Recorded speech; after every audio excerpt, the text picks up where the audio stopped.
Hello, friends. I've missed you very much. Have you missed me? I haven't gone out in a week, or more, or less. I'm afraid I've become confused about it. My strange companion has been slipping.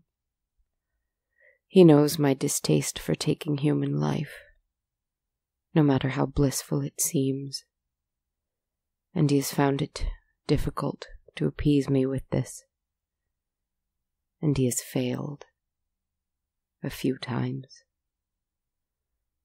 Oh, beloved, if only you could bring yourself to recall how wonderful it feels, how pure the joy, how serene the experience, how much stronger you'll be.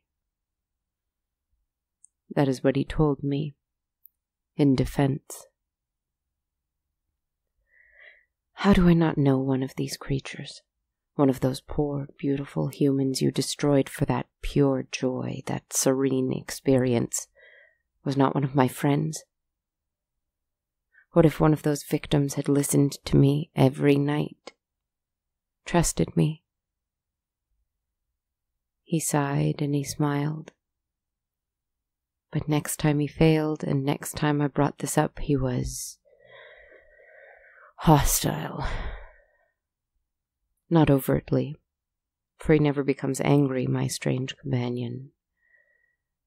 But he smiles with his teeth, his 2 rows of jagged fangs all across his smile, and he smiles with his black eyes, his eyes filled with the voracity of a shark. And I cannot help but wonder if I look so ghastly as this, with my teeth and eyes. And he wrapped his arms around me and held me tighter than anyone ever has. And he wrapped those large black wings around me, those wings I have only seen once before. And everything went black, and everything went cold, and my strength seemed to leave me. And I gasped for air, and none came to my rescue. I saw a world that was empty, completely empty but for birds flying freely in the sky, and animals roaming wildly in the streets, and flowers and weeds and grasses growing tall over empty cars and empty roads. I saw a world with 2 ivory thrones, one small and one very large. I saw a world that was a kingdom with no subjects, and all was quiet, and all was still, and all was a terrible, empty peace. It was just a vision, just an illusion. It is not based on anything, could even be my own madness. But I don't know if I can bear to have him embrace me and make me see that again. Not because it frightened me, but because his vision was so beautiful that I wanted it. An empty world with only ghosts and us. I heard once of a man who knew such a place. He was a pirate and a captain, ruthless and cruel and very good at what he did. His ship was almost a plague on the sea. Whosoever he came across was doomed to die. They took no prisoners and they had no mercy. This captain led his crew with an iron fist and a selfish heart. As was typical, his share of every treasure that they plundered, every ship that they ransacked, was much higher than everyone else's on the crew. This was, as I said, to be expected. Though this captain was fierce to his men and the rewards were few, they served him faithfully so that they could sail the world on this beautiful, powerful, fearsome ship. Life was hard, but it was good. If they ever used the following words, which they did not, then one might say that this captain had one friend in the world. One person he trusted and showed any generosity towards. This was the first mate. And it was no wonder. The first mate, though equally stern and fierce, respected the men just a little more, treated them a little more as equals, defended them to the captain once in a while, saw to a young lad who was ill once in a while. He was a good man who roamed the ocean in search of treasure that he was willing and able to murder for, but a good man to those that were loyal to him. And the men were loyal to him. Even if they did not love him, they were loyal. Whereas the cruel captain couldn't care less. He was glad the men feared him, and he supposed their loyalty to the first mate was useful, but he was a greedy misanthrope who had no real love for this crew. There was, perhaps, a sentimentality that he associated with the first mate, with whom he had sailed since they were boys, but more and more, he was only interested in exerting control over his waters and collecting treasure. Of course, seeking out money, gold, and jewels wherever he could, but also goods to trade and sell where he could. As I said, his share was of course the highest. The first mate's was comparable, though much lower, and the crew split the rest among each other. Also, it should be noted that the captain and the first mate were indomitable together. They slept in shifts, and one of them was always on deck at all times. They were both skeptical and suspicious men, never taking any chances and never trusting anyone but each other. Both were expert marksmen and swordsmen. There was no defeating them, as long as they were working together to keep the ship running smoothly. But while the captain would not hesitate to shoot down an insubordinate sailor, or to hang someone who had even muttered about deserting the ship, the first mate was careful, calculated, calm, for the most part. Until one day, however, when things went sour. No one knew exactly what the subject of the argument was. No one knew what the two men, these two old friends, were yelling at each other about. In fact, it didn't really matter much. They fought constantly, more and more lately it seemed. The sound of bottles breaking and chairs smashing was not new. The sound of raised voices and filthy curse words echoed up to the deck of the ship, but it was not new. However, the sound of a gunshot and a loud thud to the ground, that was new. Roaring, wordlessly and animalistic, the captain mounted the stairs to the deck, carrying over his head, as though his body weighed as much as a feather, the first mate, dead. The captain stumbled. He was drunk, he was mad with rage and perhaps grief, though it seemed that hadn't even processed in his mind yet. Furious and insane, he went to the edge of the ship and carelessly dumped the body into the sea. He didn't look a single crew member in the eye. He said nothing. He turned and he went down the stairs again, and he slammed the door to his quarters, where he did not surface again that evening. The crew was dumbfounded. They spent the night discussing among themselves what ought to be done, what could possibly be done. They couldn't quit, lest they be labeled a deserter and be hunted down for the rest of their days, unable to sail again. And the idea of mutiny, well, that was ungodly. And what would the first mate have thought of that? There were mutterings of it, without using the actual, terrible word. But these mutterings were quickly hushed. The next morning the captain surfaced, much worse for wear. The rum had hit him like a hammer, repeatedly in the head. His rage, and perhaps something a little closer to guilt, kept sleep from him all night.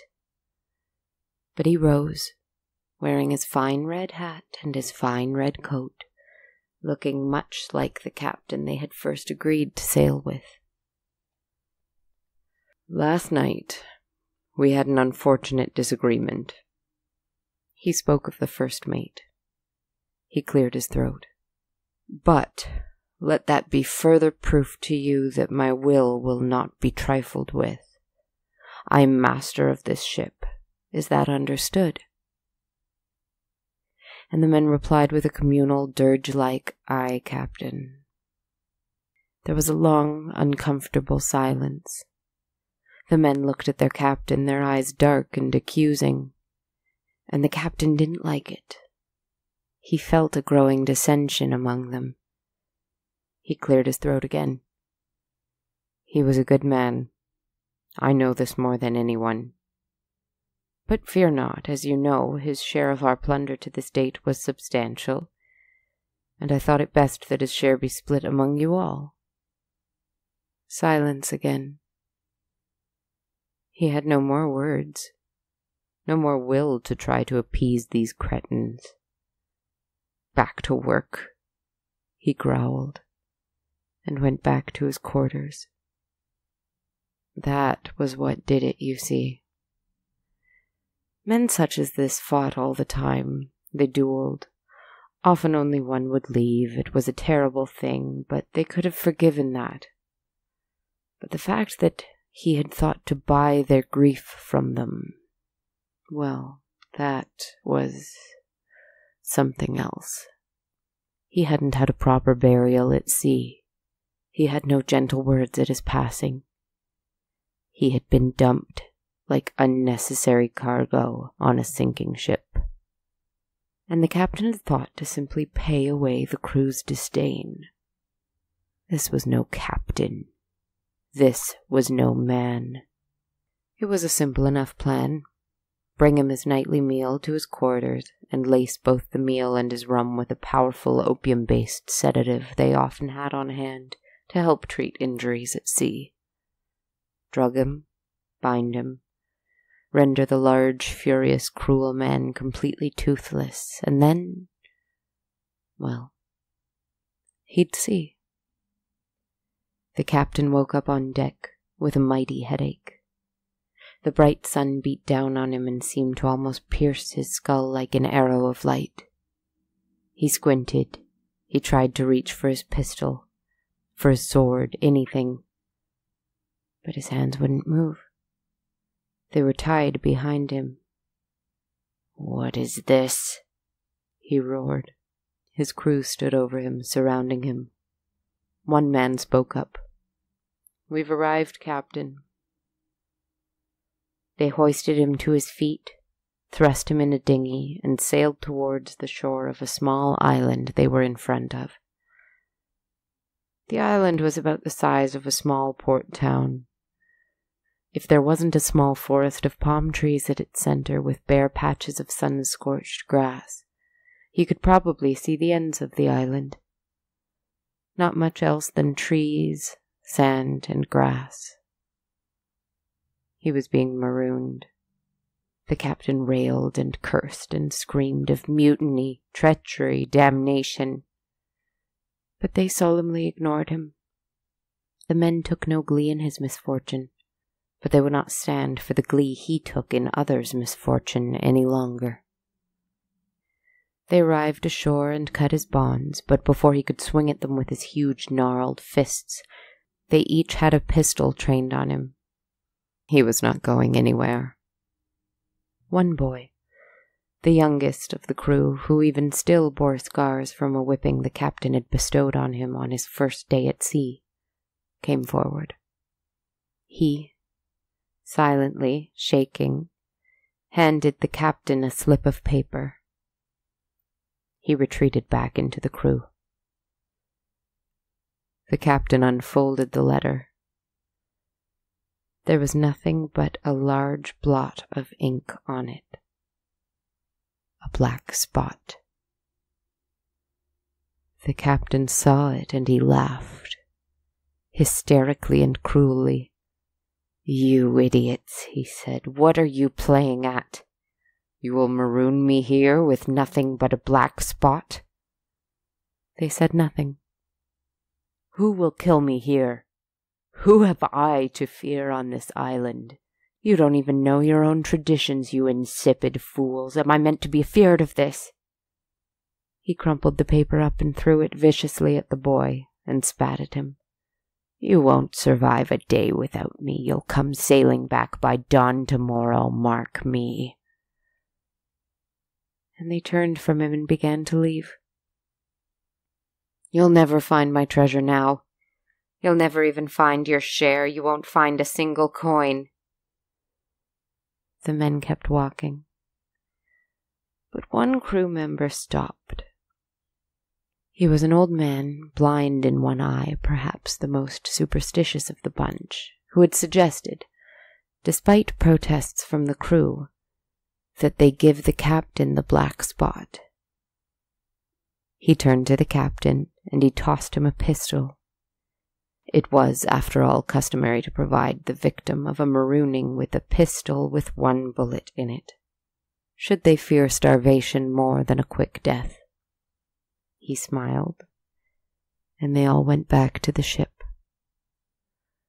The captain shouted himself hoarse as the ship sailed over the horizon and out of his view. He passed the day cursing and shouting. No one heard him. He couldn't even cut down a palm tree to make shelter. He had no tools to do so. He had no tools with which he could make a fire at night. He had nothing. He just stared out at sea. He explored the forest a little. Nothing. No animals, no birds. Nothing. Which is why when night fell, a deep, dark fear came over him as he heard, distinctly, the sound of footfalls. He was convinced it was the heat. It was the effects of the opium from the night before. He was delirious.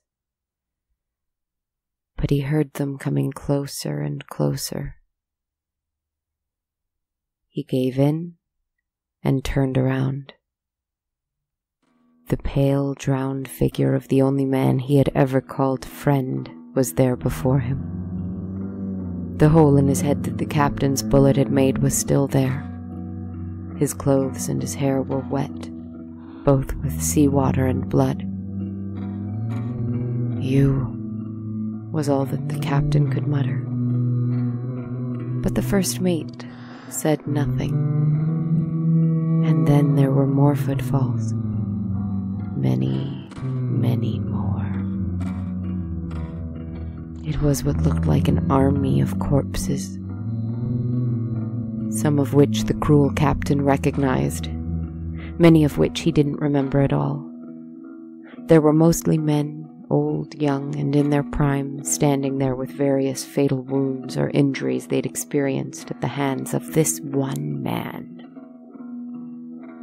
And there were, in this vast crowd of hundreds, yes, hundreds, had it really been so many? Women, children, perhaps only a few. They appeared burned mostly or drowned. Likely he had not even known at the time that they were on board a ship that he took down. But this did not make him any less guilty. This was not lost on him. They all stared at him, and they began to advance. He quickly picked up the pistol and aimed it at them. "Stay back," he cried. But the first mate only smiled as they moved forward. The captain realized 3 things at this point. 1, he only had 1 bullet and there were hundreds of them. 2, that the bullet would not harm any of these lost souls. They were already dead. And 3, this bullet only had 1 logical purpose to it.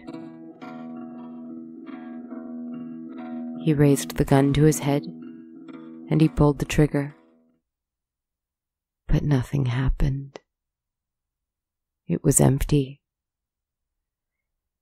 And he let out 1 last roar as the mob of the dead descended upon him. The crew did indeed return the next morning, not to save him and beg forgiveness, but to see if the old man with the blind white eye was right about the black spot, and perhaps to find on the captain's person a map or a key that could lead them to his riches, but that's beside the point in this story. The cause of death was indeterminable. He lay there, frozen stiff, with a look of complete terror on his weathered, vicious face. His mouth open, teeth bared, his eyes wide and repentant, and, clutched within his gnarled, twisted hand, was the little slip of paper. And the black spot was gone.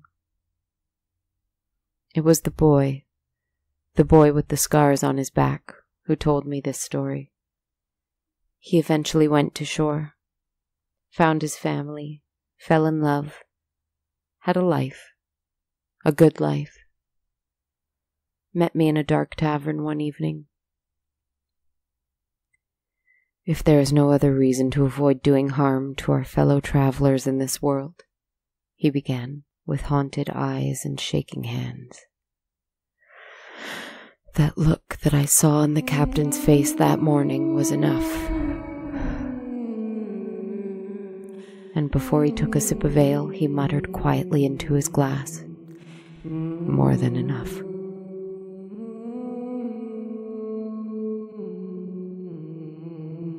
I remember that story well.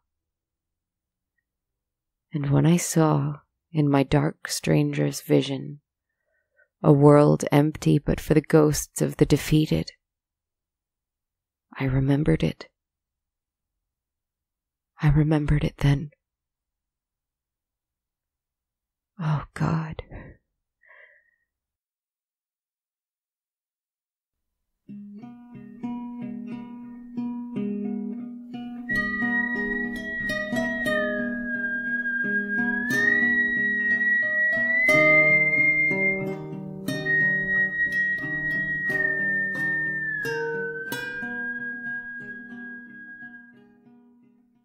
Hi everybody, thanks so much for listening to episode 21 of On a Dark Cold Night. This is Kristen Zaza talking to you, and I hope you've been having a good week since we last chatted.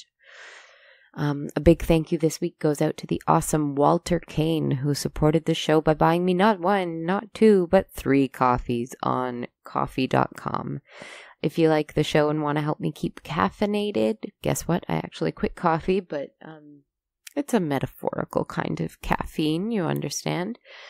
You can contribute to the cause at ko-fi.com/darkcoldnight or on Patreon at patreon.com/darkcoldnight. Thanks so much, Walter. Another really cool thing, this week we were listed in an article by Radio Public on thepodcasthost.com as one of 23 fiction podcasts to tune into right now. What a huge honor. Thank you so much to Radio Public and the podcast host for that. It pointed out there that my show and these 23 others are part of Radio Public's paid listens program, which means that if you listen to the show on the Radio Public app, which is totally free, I can get paid for every listen, especially if you listen to 3 episodes or more. if you enjoy the show and can listen on Radio Public, that would be really awesome. And finally, another lovely way to support the show and at the same time hear your words in a shout out by me on air. Drop me a review on iTunes, Podknife, Stitcher, or in the comment section on my website.